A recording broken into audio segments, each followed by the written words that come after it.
The waves were calm that morning, and the sky above the coast of Florida was painted with soft strokes of pink and gold as the sun began to rise. Jessica Radcliffe, a 28-year-old marine biology enthusiast, had come to the beach with nothing more than her swimsuit, a snorkel, and a heart that beat with passion for the ocean. She had always felt drawn to the sea, believing it to be a place of healing, beauty, and mystery. What she didn't know was that within hours, her name would become a headline around the world, a story of terror, survival, and an unforgettable encounter with the very creatures she loved most. As she stepped into the water, Jessica felt the familiar rush of adrenaline that always came with swimming out into the open ocean. She wasn't afraid of sharks or stingrays or any of the creatures people often feared. To her, the most magical animals of all were dolphins. She had studied them, admired them, and even volunteered at a local marine center to learn more about their behavior. They were supposed to be gentle, playful, and almost human-like in their intelligence. They were supposed to be her friends, but nature has its own truths that often shatter human assumptions in the most violent ways. As Jessica swam farther from the shore, the water deepened into a sapphire blue, and the quiet rhythm of the waves was broken by a sound, high-pitched clicks and whistles echoing beneath the surface. Jessica's heart skipped with excitement. Dolphins, she turned her head and saw them, sleek, silver bodies breaking the surface, leaping gracefully into the air, splashing down like liquid arrows. There must have been a pod of 6 or 7. Her face lit up with joy. She couldn't believe her luck, but something was wrong. These dolphins weren't moving with the playful ease she was used to seeing in documentaries or aquarium shows. Their movements were sharp, aggressive, almost frenzied. The whistles she had heard earlier grew louder, harsher, like warning calls. Before she could react, one of them charged. In a blur of muscle and speed, a dolphin rammed directly into her ribs, knocking the breath from her lungs. Jessica gasped, stunned. The pain was sharp, spreading across her chest like fire.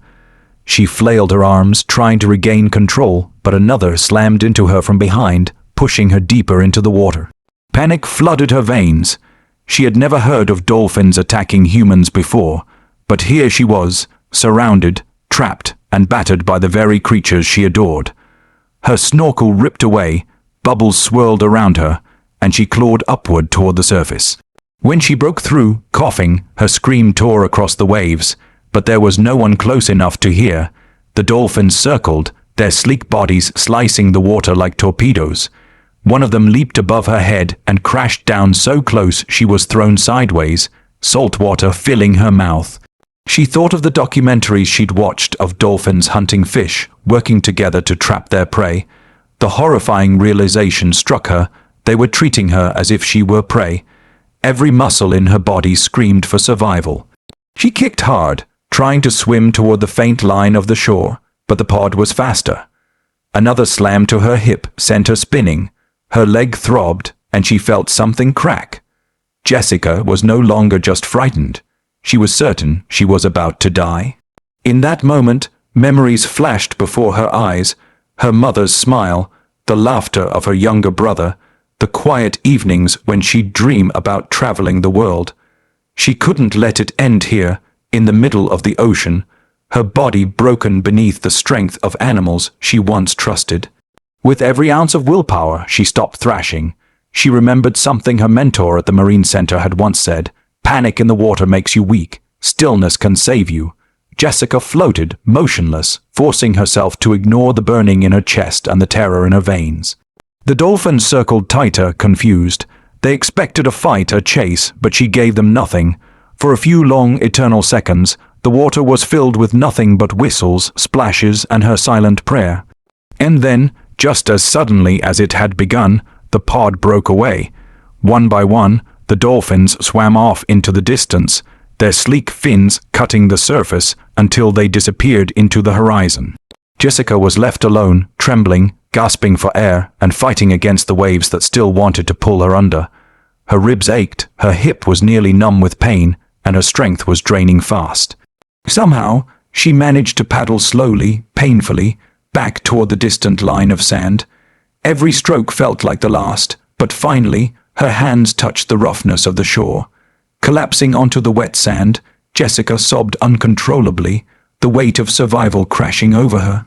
When rescuers later arrived, alerted by beachgoers who had seen her struggling from afar, they found her bruised, battered, and in shock.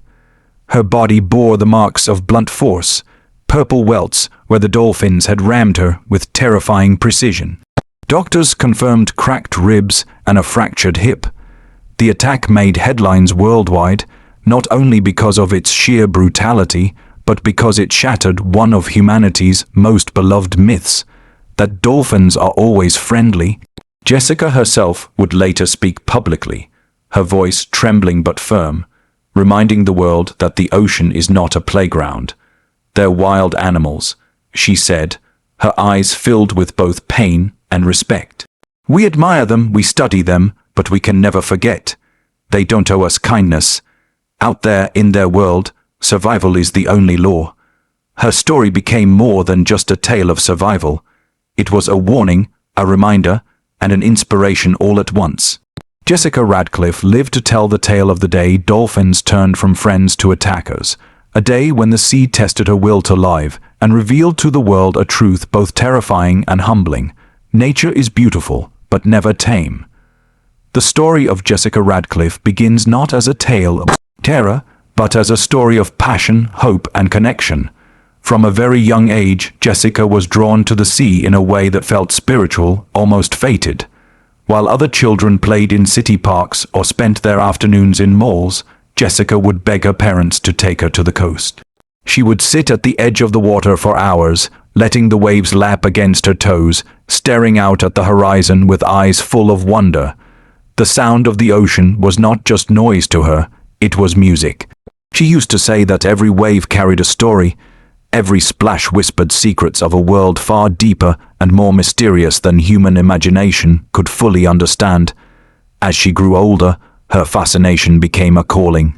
She pursued marine biology with a hunger few of her peers could match, dedicating her nights to books, documentaries, and field trips where she learned about coral reefs, deep sea life, and most of all, dolphins. To Jessica, dolphins were the ultimate symbol of harmony between humans and nature.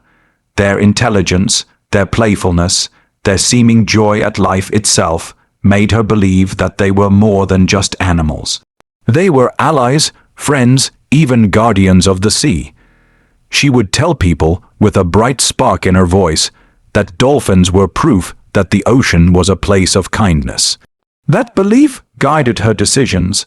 From the courses she took in college to the weekends she spent volunteering at a local marine rescue center. There, she nursed sick and injured dolphins, cleaned their tanks, and even helped release some back into the wild. Each time one swam free again, she felt an almost sacred sense of accomplishment, as though she was giving back to the ocean that had given her so much peace. Jessica's dream was to one day swim with a pod of wild dolphins, not in captivity, not behind glass, but in their natural home where they could truly choose to accept her presence. In her mind, it would be the ultimate union of trust. She imagined swimming alongside them, feeling the rush of the water as they leapt beside her, looking into their eyes and seeing not just an animal, but a kindred spirit. That dream, however, carried with it a dangerous naivety. For years, Jessica read stories and watched films that portrayed dolphins as gentle protectors of humans. Rarely did she stop to think about the moments when nature is not so forgiving. Rarely did she consider that beneath their smiles, which to humans look friendly but are simply the shape of their jaws, dolphins are powerful predators, capable of aggression, territorial behavior, and in rare cases, violence toward humans. Yet Jessica's faith was unwavering, and on that bright morning when she waded into the ocean off the Florida coast, her heart was filled with excitement rather than caution. She saw the world that day through the eyes of a believer, someone who thought she was stepping into a dream. The water wrapped around her legs and then her waist, warm from the rising sun, and she laughed out loud as the waves splashed against her. To her, the sea was home. She swam further, the shoreline growing distant, until she was enveloped by the deep blue expanse she adored. That was when she heard them, the unmistakable clicks and whistles carried through the water. It was the sound she had longed for, the song of dolphins. Her pulse quickened, her breath caught, and her eyes scanned the horizon until she saw them break the surface. Sleek bodies arcing into the air, silver backs glistening with sunlight, splashes sparkling like diamonds as they dove again. Her dream had finally come true. She was no longer just a girl who loved dolphins from afar. She was in their presence, in their world, swimming with them as she had always imagined. In those first moments, Jessica felt something close to euphoria. Her hands moved gently through the water as she whispered, "Hello." As if her words could bridge the distance between species, she believed she was safe, that the dolphins would recognize her admiration and respond with acceptance. But life has a way of shattering illusions at the very moment we think they are most real. For the first time, Jessica noticed something off about their behavior. Their movements weren't the graceful dances she had expected. Instead, they were sharp, fast, purposeful, and almost violent. Their whistles weren't playful songs but harsh, urgent calls. And then it happened. An impact so sudden, so brutal, that it felt as though the ocean itself had turned against her. One dolphin rammed into her ribcage with terrifying force, knocking her breath away. She gasped in shock, confusion flashing in her mind. Before she could recover, another slammed into her back, sending her tumbling through the water like a rag doll. Pain erupted in her chest and hip, and panic seized her body. She thrashed, kicked, tried to swim, but the dolphins circled tighter, faster, their sleek bodies cutting through the waves with predatory precision. It was only then that the realization clawed its way into her mind. She was not in a dream, she was in a nightmare. The very creatures she trusted had turned into her attackers, each second dragged like an eternity. Her lungs screamed for air, her muscles for rest, but she could not stop. She remembered every article she had read, every video she had watched, and she realized none of it had prepared her for this. None of it had told her what to do when dolphins stopped being symbols of joy and became weapons of nature. At the edge of death, when her strength was nearly gone, Jessica did something extraordinary. She stopped fighting. She went still, letting her body float in the water, surrendering herself to whatever fate the ocean would decide. And in that stillness the dolphins hesitated. For reasons she may never fully understand, they lost their frenzy.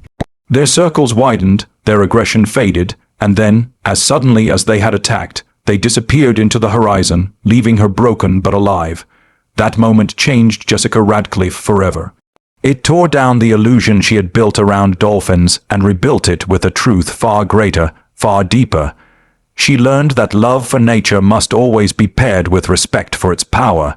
She learned that the ocean is not a place that bends to human dreams, but a realm that demands humility.